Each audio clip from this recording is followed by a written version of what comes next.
Tonight, the Middle East does not look like a region drifting toward peace. It looks like a system coming apart under pressure. Missiles are still flying. Oil routes are still under threat. Israel is still hitting deep into Iranian territory. Iran is still answering back with calculated force. And somewhere between public denials, market panic, and private ultimatums, Donald Trump has suddenly done something that even his own allies did not fully expect. He hit pause. Not peace, not surrender, a pause. A 5-day halt on U.S. strikes against Iran's power plants and energy infrastructure. But that's not the full story, because this was not the language of a leader dictating victory. It sounded much more like the language of a leader buying time before the next explosion. And what happened next shocked even military analysts.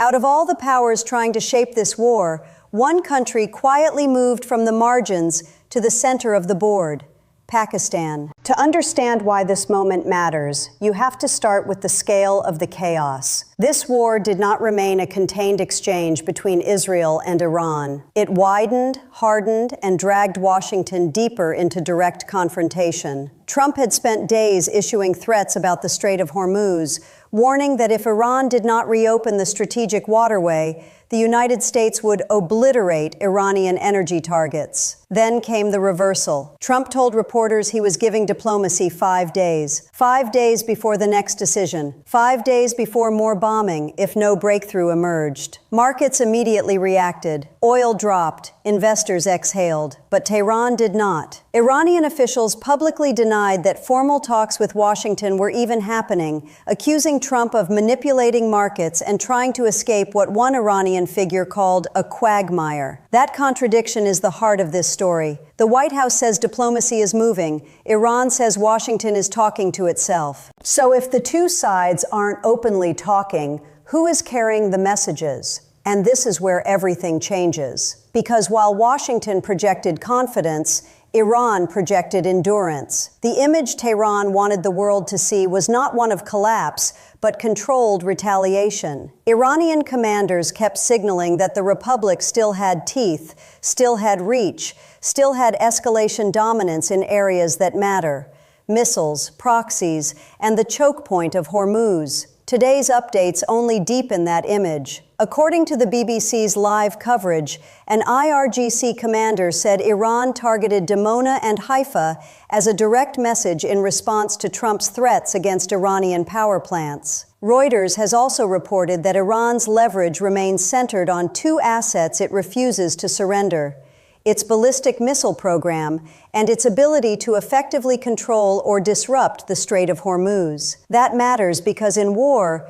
perception becomes power. Iran is not trying to look invincible. It is trying to look expensive to defeat. It wants Washington, Gulf capitals, and even Israeli planners to keep asking the same terrifying question: how much more damage can Tehran absorb before it does something even bigger? But behind closed doors, something even more dangerous was unfolding. And then came the most explosive rupture of all, the event that pushed this conflict beyond conventional deterrence and into the realm of regime trauma. Multiple major outlets have reported that U.S. and Israeli strikes at the start of the war killed Ayatollah Ali Khamenei, an event that detonated the political and psychological center of the Iranian system. Reuters described nationwide protests in Pakistan the day after the strikes killed Khamenei, while AP has already referred to Tehran billboards showing the late supreme leader beside his successor, Mojtaba Khamenei. Whether viewed as a decapitation strike, a strategic overreach, or a gamble of historic proportions, the effect was immediate. This was no longer just about facilities, militias, or maritime access.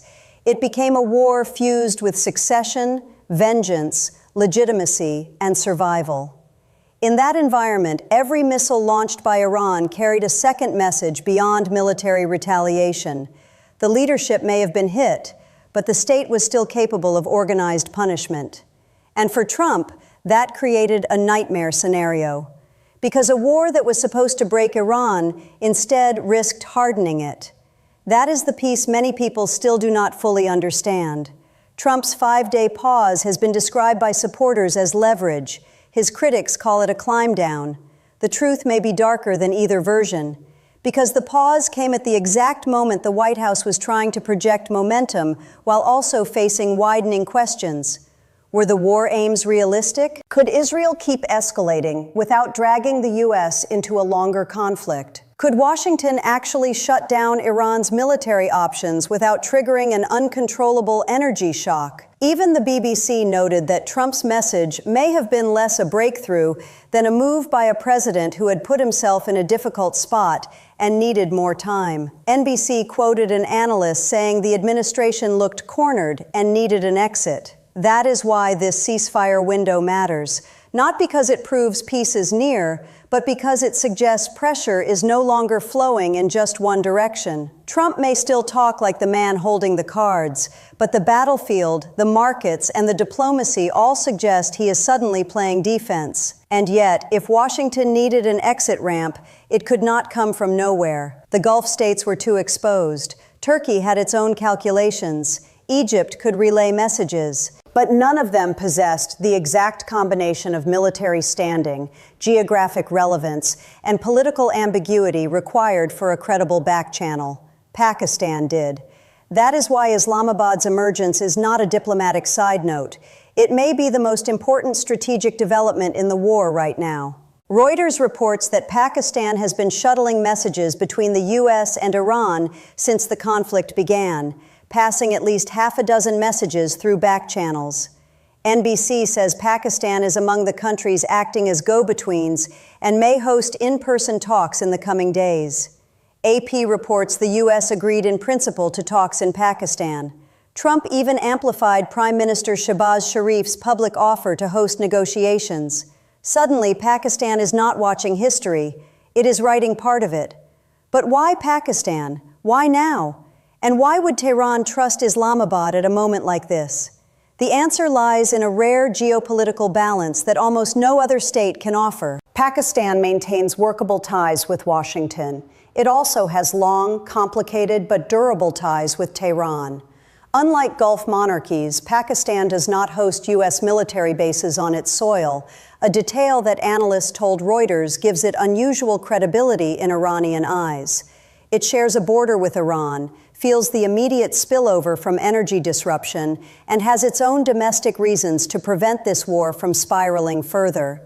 Reuters also notes that Pakistan is home to the world's second-largest Shiite population after Iran, making regional escalation not just a foreign policy problem, but an internal security problem.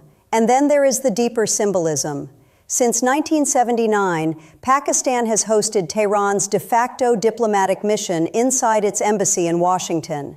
That means Islamabad is not a random volunteer stepping forward during a crisis. It is one of the few actors built by history to perform exactly this function when everyone else loses contact. But that still does not explain the most important man in the room.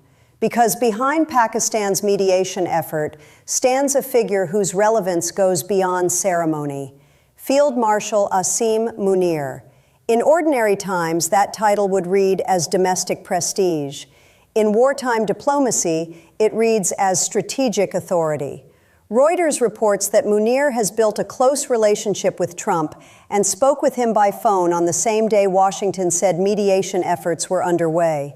NBC says Pakistan's good relations with Trump, including earlier White House access for Munir, played a crucial role in what we are now seeing. So imagine the scene behind the public statements. An American president under pressure, an Iranian system demanding guarantees, Gulf allies terrified of a regional inferno, and a Pakistani field marshal positioning himself not as a spectator, but as the one man who can speak the language of coercion and restraint at the same time. Calm, unflinching, disciplined, and very aware that if this war widens, Pakistan itself becomes part of the blast radius. That is what gives Islamabad's mediation credibility. It is not idealism. It is hard strategic self-preservation delivered through military stature. What happened next shocked even military analysts because Pakistan did not merely offer a venue. It began shaping the architecture of an off-ramp. According to Reuters, Pakistani officials have held dozens of conversations with Middle Eastern counterparts over the past month, including multiple calls with Iranian officials. AP reports that a 15-point U.S. plan was passed to Iran through Pakistan. Al Jazeera says Pakistan, along with Egypt and Turkey, has been pressing for a peace meeting. That means Islamabad is not serving tea while others negotiate. It is moving paper, carrying signals, testing red lines, and trying to determine whether enough ripeness exists for talks before the battlefield outruns diplomacy. And the planned venue makes the symbolism even sharper. Islamabad, not Geneva, not Muscat, not Doha. Islamabad, a nuclear-armed Muslim-majority state with ties to Riyadh, channels to Washington, and just enough distance from Tehran's Arab rivals to appear usable. If these talks happen there, the message to the world will be unmistakable. Pakistan has re-entered the great game of crisis diplomacy. But none of this works unless Iran is willing to even consider dialogue after everything it has absorbed. That is the hardest part of the story, and the one most headlines rush past. Tehran has not signaled weakness. Quite the opposite. Reuters reports that Iran's negotiating posture has hardened sharply, with the Revolutionary Guards exerting growing influence over decision-making. Iranian demands now reportedly include guarantees against future military action, compensation for wartime losses, and protection of core deterrents like missiles and Hormuz leverage. Al Jazeera says Tehran wants recognition of its legitimate rights, reparations, and firm guarantees against future aggression. In other words, Iran is not asking for a quiet pause. It is asking for political proof that it will not be hit again the moment it lowers its guard. So how does Pakistan persuade Iran to talk under those conditions?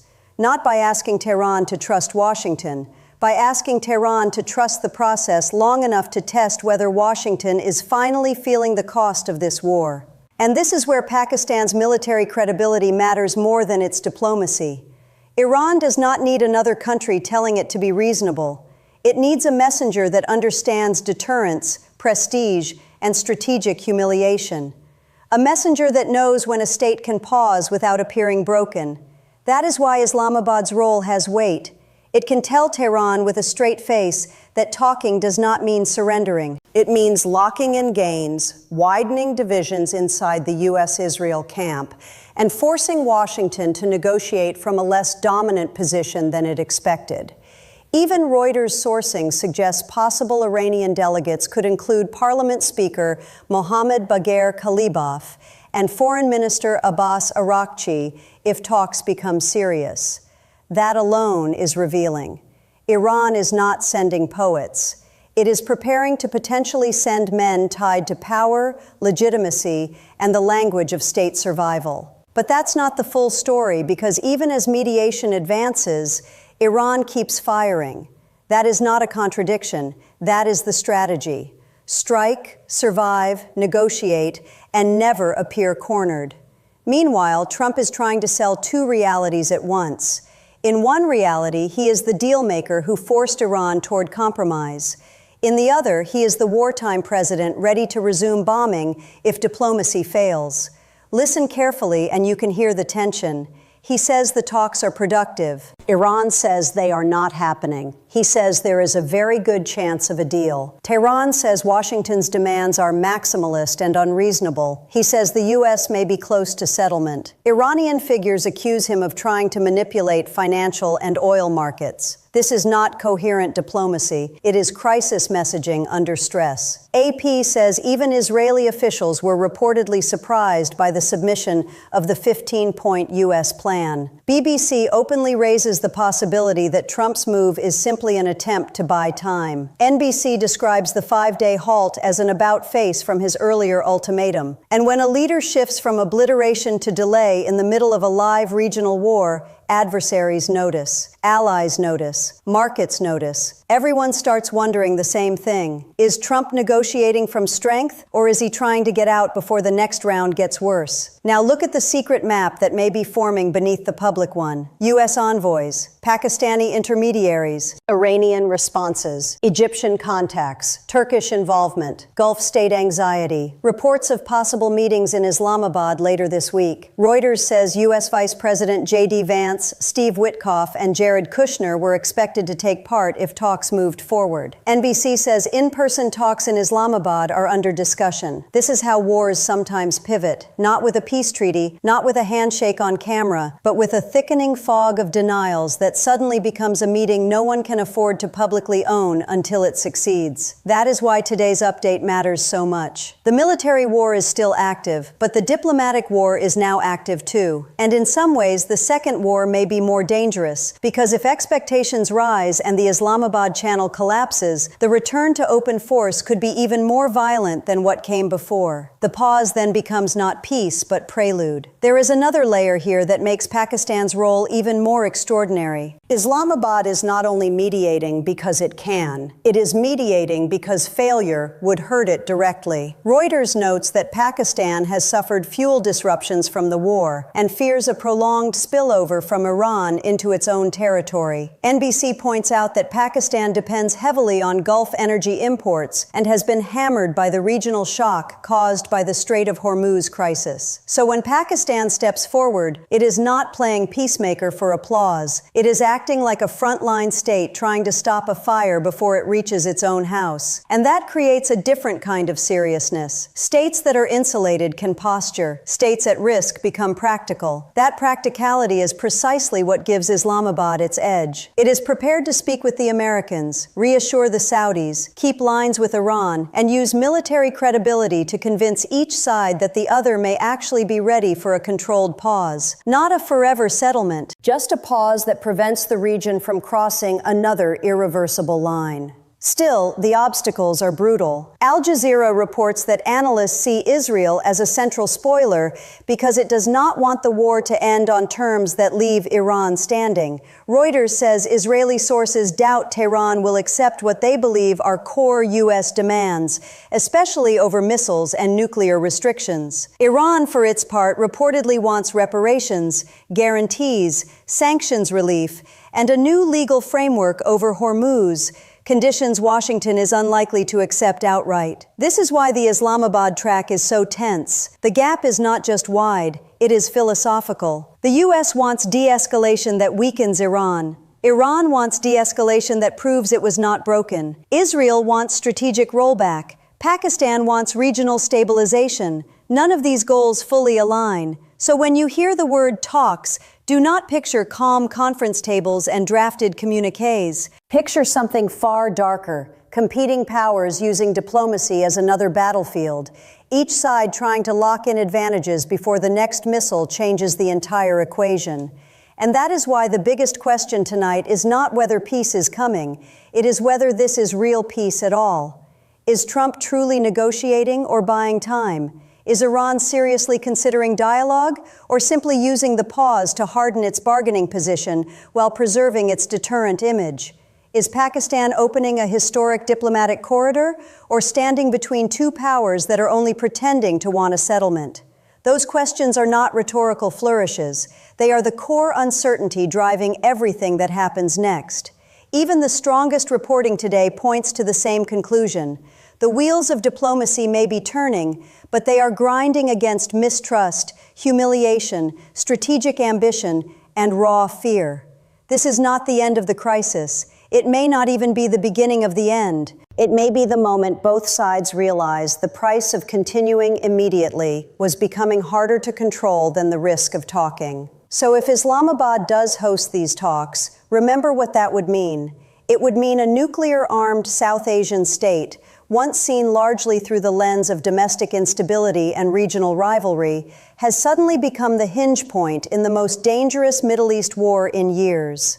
It would mean Trump, after threatening obliteration, has had to rely on an intermediary to probe a ceasefire path. It would mean Iran, after burying a supreme leader and striking back under fire, is at least willing to listen through a channel it considers serious.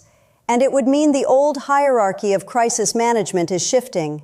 Not Europe, not the Gulf alone, not the traditional neutral capitals, Pakistan. That is why this moment feels bigger than a temporary halt in bombing. It feels like the outline of a new geopolitical order where middle powers with military weight, strategic geography, and flexible alignments matter more than ever. And maybe that is the final twist no one saw coming. This war was supposed to be a test of who could impose terms by force. Instead, it may become the war that revealed the limits of force itself. Israel could hit hard. The United States could threaten harder. Iran could absorb punishment and still retaliate. But in the end, the decisive move, at least for now, did not come from a bunker, a carrier group, or a missile battery. It came from a mediator stepping into the fracture line and telling both sides that the next phase could destroy far more than either one planned. If the ceasefire holds, Pakistan will have helped redraw the diplomatic map of the region. If it collapses, then these 5 days may be remembered not as the start of peace, but as the last quiet interval before a wider storm.